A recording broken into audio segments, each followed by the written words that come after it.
Let's talk about Jerry Jones and the Dallas Cowboys. The Dallas Cowboys are one of the most weird teams in the NFL because when you look at the Dallas Cowboys, they're 7-8 on the season, and there's a lot of discussions. Will Mike McCarthy be back next season, and does he deserve to be back? On the surface, when you look at this record, you may say no. But with all the injuries and how the players have played over the last 5 to 6 games, I think Mike McCarthy should be the head coach next season. He's not the biggest problem with the Dallas Cowboys. Before I get into Mike McCarthy and the roster as a whole, I want to talk about the biggest problem with the Dallas Cowboys. It's Jerry Jones. Jerry Jones, as a businessman, is going to go down to one of the best businessmen in sports history. He is transferring the Dallas Cowboys into a top team in America. Not the NFL, in America. They're one of the most popular teams. They make a lot of money. Everywhere you go, you're going to meet a Dallas Cowboys fan. I guarantee you. Maybe they're from the 90s, early 2000s. Regardless, you're going to meet a Dallas Cowboys fan. His marketability skills, great, phenomenal. Personnel decisions on the field, terrible. When I look at the situation for the Cowboys, Mike McCarthy is not the reason to why the Dallas Cowboys have come up short in the NFL postseason. He's part of it because he is the head coach, but he's not the biggest reason. The biggest reason is Jerry Jones. He's trying to force Dak Prescott into being this top 3 quarterback. Dak Prescott is not a top 5 quarterback. He's top 10. He went out there and he paid Dak Prescott a lot of money. He's the highest paid player right now in the NFL. Egregious contract. Egregious. And Jerry Jones went out there and he gaslit his fan base. He knew what he was doing. When they lost against the Green Bay Packers, a lot of Dallas Cowboy fans, they were done with the team. They were upset. That's the second year that they've went out there and laid an egg in the NFL playoffs. And they've done that a lot over the last couple of decades. But this time it just hit different because you got dominated by the San Francisco 49ers. And then you went out there against the Green Bay Packers. You had home field advantage. Dak Prescott won the best season of his career, 36 passing touchdowns to 9 interceptions. You're going against the Green Bay Packers, an underdog. They come out there and they blew the doors off the Dallas Cowboys. And the fan base at that time, they were done, even though they show up every single year. He goes out there, he gaslights them. We're going all in. That's what he said in his press conference. They go quiet in the first week of free agency. And a lot of Dallas Cowboy fans are looking around, okay, what does all in mean? A big trade has to happen. No. He comes out, he backtracks. Your definition of all in is different from mine. His definition of all in was going out there, re-signing Dak Prescott to a huge deal, re-signing CeeDee Lamb, and possibly re-signing Micah Parsons, and bringing back Ezekiel Elliott, a fan favorite, but Ezekiel Elliott is not the same running back that he once was many years ago. Hell, even last season with the Patriots, you saw that Ezekiel Elliott, he's on his last leg. This may be his last year in the NFL. And he had a very good career for the Dallas Cowboys on that rookie contract. But after that, everything went to hell in the fastest way possible. He's just an okay power back to have. And he's okay in goal line situations. He is just so freaking slow at this stage of his career. And you brought in Eric Kendricks. Those are not going all in moves. And I said this 3 months ago. Jerry Jones went all in when he first brought in Brandon Cooks and Stephon Gilmore. That's when he went all in. You brought in at that time a number 2 wide receiver and a very good cornerback in the NFL. That's when he went all in. But unfortunately, it didn't work out. We have seen different teams around Dak Prescott. We've seen him play with a prime Ezekiel Elliott. We've seen him play with a very good running back in Tony Pollard. We've seen him play with Amari Cooper and CeeDee Lamb. We've seen him go out there and play with Dez Bryant, who was in the last years of his career, and with Terrence Williams. We've seen Dak Prescott in the NFL for some time now. He does not deserve this contract. I said it then, I'm going to say it again. Dak Prescott, good player. He does not deserve this contract. This contract is only meant for quarterbacks that can go out there and make you a Super Bowl contender on a yearly basis. The contract that he has is meant for quarterbacks like Joe Burrow, Patrick Mahomes, and Josh Allen and Lamar Jackson. Granted, Josh Allen and Lamar Jackson don't have the Super Bowl success, but they are very good regular season quarterbacks in the NFL playoffs. They've had some big moments. Dak Prescott hasn't had those big moments in the NFL playoffs. Yes, he's won some playoff games, sure, but you have to get this team to the conference championship at least. You have to get them to the Super Bowl and possibly win a Super Bowl. To be the highest paid player in the NFL right now, it's not warranted for Dak Prescott. And I'm sorry, very good quarterback, but he's just not good enough to get him to that point. And in order for the Dallas Cowboys to go out there and possibly win a Super Bowl, It's not going to happen underneath Jerry Jones, but they have to go out there and bring in yet another running back. Ashton Jeanty in the first round should be the pick for sure. Yes, Rico has played very well over the last 5 weeks. Rico is not a starting running back on a consistent basis in the NFL. Ashton Jeanty is a generational talent at that position, and he grew up a Dallas Cowboys fan. He's from the area. Bring him in. That's your number one running back. You can have Rico be behind him. Not only can you do that, you have good offensive linemen. Well, I think these guys are going to be good in the future. I like Tyler Smith. Tyler Smith is one of the best guards to have in the NFL. When I look at Tyler Guyton, holding machine here and there, I think he's going to be a very good tackle. Give him time to develop. And the same with Cooper Beebe. Give these guys time. Zack Martin. I am concerned here. This may be the last season of his career. If it is, he's going to go down as one of the best offensive linemen in Dallas Cowboys history. If this is not his last year, that would be great. Even though that Zack Martin has not looked the same this season, I believe he was playing with an ankle injury on the back half of this season before he got injured, before he wasn't able to go anymore. And I do understand that he gave up a lot of pressures for his standard. He can still be a very good presence on this team. He can be a very good offensive lineman. You can draft his replacement in the second or third round. Depend on him for one more season. This man is great when he's on the field. He's a great locker room guy. And personally, it's just me. I love to see when veterans stick around with the team for their entire career and they can have postseason success. If a healthy Dak Prescott comes back and he goes out there and you can hand the football off even more, you make this a run-first offense, which it should be. You make Dak Prescott that game manager. Once again, this contract is ridiculous, but you make Dak Prescott that game manager. He can be an elite game manager. That's why Dak Prescott was special in the past with Ezekiel Elliott. They ran the football to Ezekiel Elliott. They ran the football with Tony Pollard at times. You work off of play action. That's when Dak Prescott is at his best. But hopefully they can go out there and at least reach a conference championship with Zack Martin on the team because he deserves it. The man has been an outstanding citizen for Jerry Jones and has been a phenomenal player for the Dallas Cowboys for many years now. But if he doesn't want to come back, there was a lot of reports he's going to step away. He's going to talk to his family. If he doesn't decide to return, he's going to go down as one of the best draft picks that Jerry Jones has selected in the first round. And overall, just a great player and a very good person also. And another reason why I'm very high on Zack Martin in his career, Stephen Jones went out there and he talked Jerry Jones down from the ledge. Jerry Jones almost drafted Johnny Manziel over Zack Martin.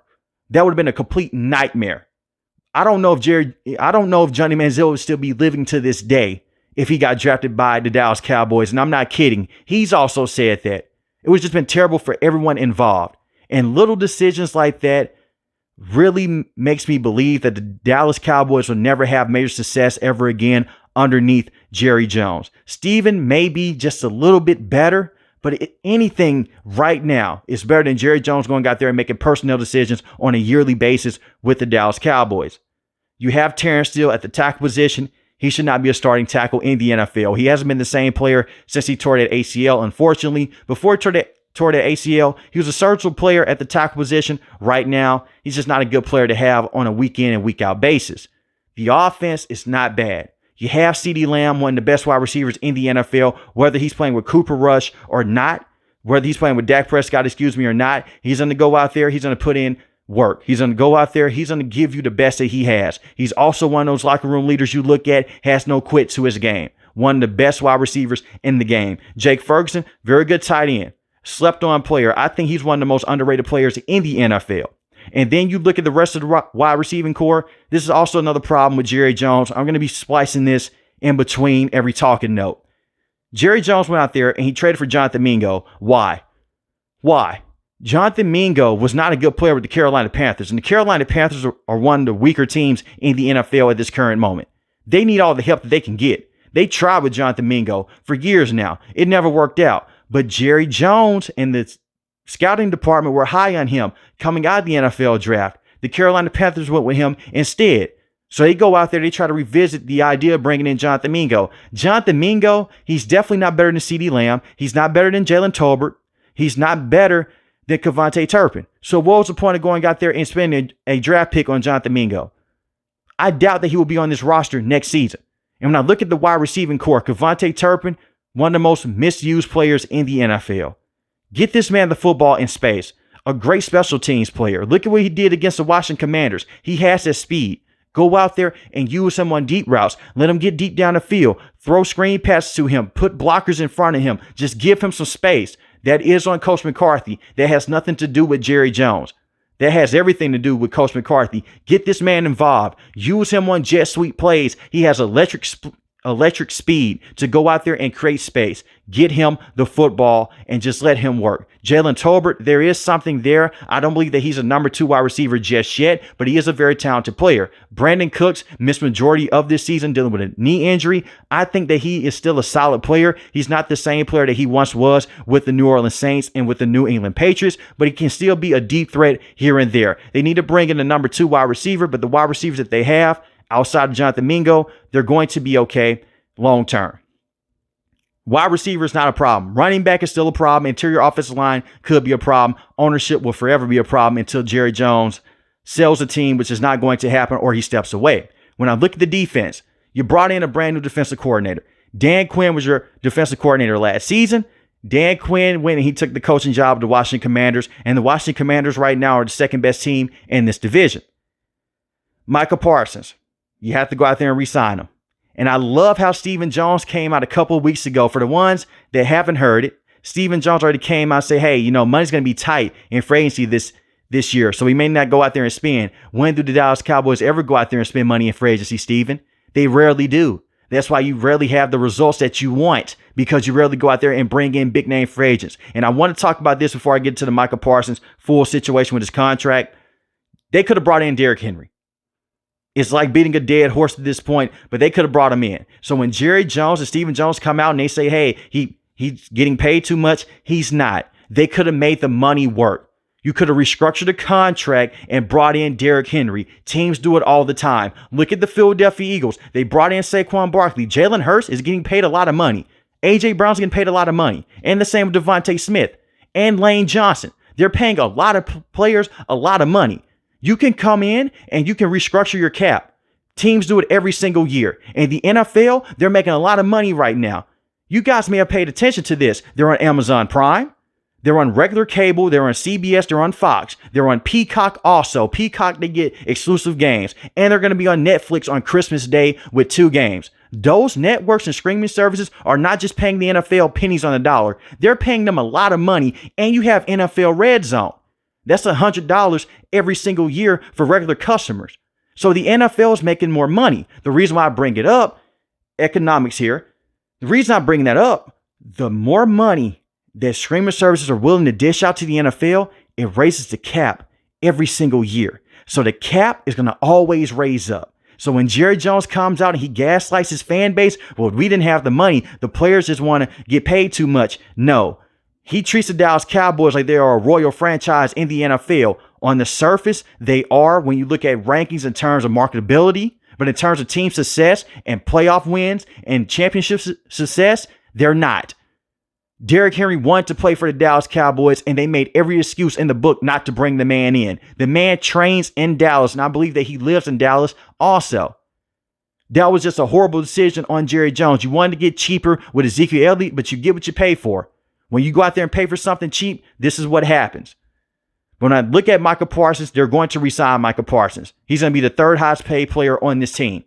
He's going to be Dak Prescott, CeeDee Lamb, then Micah Parsons, and he deserves every single dollar. He has been their best defensive player for many years now. He's phenomenal. Part of the reason why this defense has looked better over the last month is because he was able to return. The Dallas Cowboys have dealt with so many injuries. No Dak Prescott for the majority of the season, dealing with a hamstring injury, which also makes that contract look even worse because he got injured. Zack Martin got injured a couple weeks ago with his ankle. Brandon Cooks has missed majority of this season, dealing with a knee injury. He's been out. You look at this defense, Micah Parsons has missed a good portion of the season, but he was able to return and come back. Deron Bland did not start the season. He only came back a couple weeks ago. And Trayvon Diggs was playing majority of the season with a calf tear.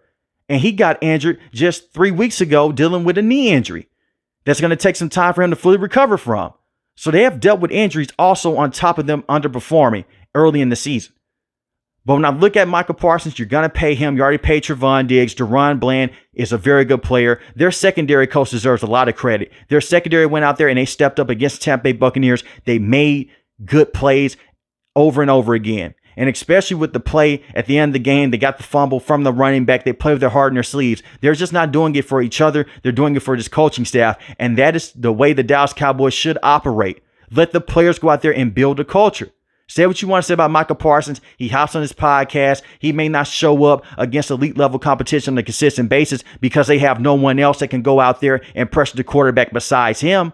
But he's going to give you his all every single game. He doesn't give up. And that's the culture the Dallas Cowboys should have. Instead of Jerry Jones going to the media and being the first guy to get to the podium, instead of Dak Prescott, instead of Mike McCarthy, whenever this team wins, and I have seen it over and over again over the last 15 years, this man goes out there, he's the first one to show his face. You don't see that with Robert Kraft. You don't see that with the Steelers. You don't see that with the Kansas City Chiefs. You see Andy Reid up there. You see Patrick Mahomes. Jerry Jones just needs to step aside and let the players go out there and play and bring in a guy that actually knows how to make NFL decisions the right way. Jerry Jones can still go out there and draft the talent. I'm never going to come in here and say that he doesn't have an eye for talent. You drafted Dak Prescott. You drafted Ezekiel Elliott. You went out there. You got CeeDee Lamb. You drafted Dez Bryant, Zack Martin. That was more so his son than him. But they can draft. I will give them that. They can go out there and they can draft players. Trayvon Diggs bringing in Deron Bland. It is just the bad personnel decisions in free agency, and it's the bad trades. Bringing in Jonathan Mingo. This is another example. Cooper Rush right now is the starting quarterback for the Dallas Cowboys. Trey Lance, they made a trade to bring him in a couple of years ago from the San Francisco 49ers. Trey Lance is terrible. He's horrible. He was terrible in the preseason. Cooper Rush, at his worst, is still a better quarterback than Trey Lance. And you traded for Trey Lance. What was the reason? And you still had Dak Prescott on your roster. And please do not be one of those fans. Well, eventually they were going to go out there and develop Trey Lance to take over the starting spot for Dak Prescott. You're kidding yourself. No, they weren't. Trey Lance is not a good starting quarterback in the NFL. He's not a good backup in the NFL. He's scout team at best. I won't be surprised that they may not even bring him back next season. He's not a good player. But when I look at the talent the Dallas Cowboys have, they have talent there. They need to bring in more pieces. And DeMarcus Lawrence is also another guy that got injured for majority of this season. And then you look at Marshawn Nealon. Right when he got into the groove, he got injured against the Steelers. And you brought in Mike Zimmer. I think that he's a solid defensive coordinator. You run it back with a healthier team next season, you should be in a better situation. But the division is only going to get tougher. You have the Philadelphia Eagles. Right now, they're one of the best teams in the NFL. You have the Washington Commanders. They're on a come up right now. But the Dallas Cowboys, you went out there, you beat the Washington Commanders. I'll give them credit. And you have the New York Giants. The Giants, well, no offense to your Giants fan, they're the New York Giants. I want to see the Dallas Cowboys succeed. You may say the fan base is annoying. I don't care about that personally. I cover the Dallas Cowboys based off the players alone. Unfortunately, I always have to go out there and look at Jerry Jones and hear what he has to say, because what he has to say has a huge impact on this organization. But I wish the Dallas Cowboys nothing but the best moving forward. Hopefully Jerry Jones will step aside, but it's not going to happen, unfortunately. Hopefully they do draft Ashton Jeanty in the first round, run it back, and let's see what Dak Prescott has to offer next season. But the way this roster is constructed right now, you're only going to get so much out of Dak Prescott. I'm just going to be real here. Bring back Mike McCarthy. He's not your biggest problem. Your biggest problem is Jerry Jones. But let me know in the comment section below how you guys feel about this video. And if you're new to the channel, hit the subscribe button. If you like the video, hit the like button. Most importantly, want each and every last one of you guys stay safe, stay positive. Thanks for the video, guys. God bless. Peace.